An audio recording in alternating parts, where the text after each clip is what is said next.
Tingnan naman natin ang update sa sitwasyon ngayong umaga sa mga sementeryo sa San Juan. Kasama natin si J. Mark Dagala ng Radyo Pilipinas para sa Balita Pambansa Live.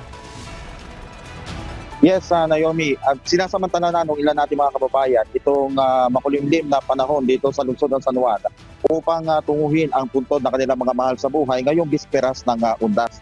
Pero inaasahan ng mga otoridad na mamayang hapon hanggang gabi ay darami na ito. Lalo't yung iba ayaw nang sumabay sa dagsa ng mga tao bukas sa All Saints Day o mismong araw ng undas.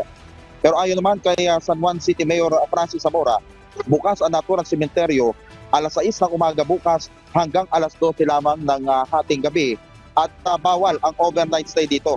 Subalit pinalalahanan ng LGU ang mga magtutungo rito, bawal na magpasok ng mga gamit na matatalas, may mga panlinis gaya ng mga pintura, paleta at iba pa.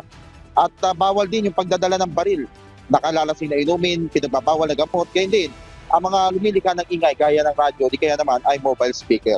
Pili lamang din ang mga binigyan ng permit dito sa paligid ng San Juan City Cemetery para makapagtinda ngayong undas. Samantala, inaasahang magtataas pa ang presyo ng bulaklak na ibinebenta rito. Ang presyo ay nagkakahalaga ng 100 piso hanggang 400 piso. Depende yan sa pagkakaayos ng bulaklak. Habang ang kandila naman ay mabibili sa halagang 5 piso hanggang sa 300 piso ang pinakamahal. Katwiran ng mga nagtitinda ng bulaklak dito, mahal ang hango nila mula sa Dangwa sa Maynila. At yan muna ang sitwasyon mula rito sa San Juan City Public Cemetery. Mula sa Radyo Pilipinas, J. Mark Dagala para sa Balitang Pambansa. Maraming salamat, J. Mark Dagala ng Radyo Pilipinas.